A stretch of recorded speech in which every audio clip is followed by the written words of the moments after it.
Aliomanu Bay is kind of a secret little bay that not many people go to because it's off the beaten path along the north shore of Kauai.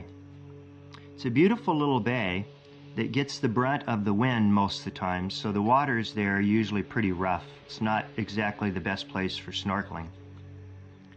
But today, with Pamela Whitman, my dive buddy and photography partner, we went out to document the corals in Aliomanu and see what was alive and see what was dead. Raj was flying the little drone helicopter up above to document that we were documenting the corals that day. It's all a part of doing good science. These blue rice corals in the bay were really nice to see. They're listed, or are going to be listed, on the endangered species list. A number of them were diseased, but there were also quite a number of healthy ones, and that was good to see. It's beautiful cauliflower coral. The sad part is there were a number of these big mound and lobe corals that were falling apart and dissolving just like they are along the entire north shore of Kauai. This bay here is pretty shallow, and there's really not a lot of coral cover in general. But one thing that was really nice to see are there's some huge lobe corals in this bay. Beautiful purple colored. Some of these are over 5-6 foot wide, probably way more than 1,000 years old. And they were doing quite fine.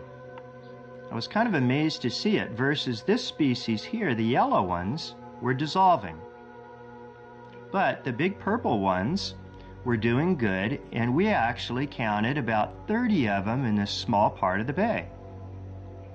Now, why in the world was this one species of coral looking so healthy here, where most of the other corals were diseased and or dying or dissolving? This would make this a very fascinating study area to take samples of these big corals and see why they were healthy, because all along the north shore of Kauai, these big corals are dying from disease and dissolving at a very quick rate. So something must be a little bit different here. Maybe the water is different chemistry, maybe the flow rate, maybe the way this little cove is oriented so it doesn't get as much of the impact from the naval war games like the sonar blasting and use of microwaves. We don't really know. But the one thing that I do know is it's extremely important for us to be in the water and video documenting these reefs up and down the north shore of Kauai so we can better understand what is happening to them.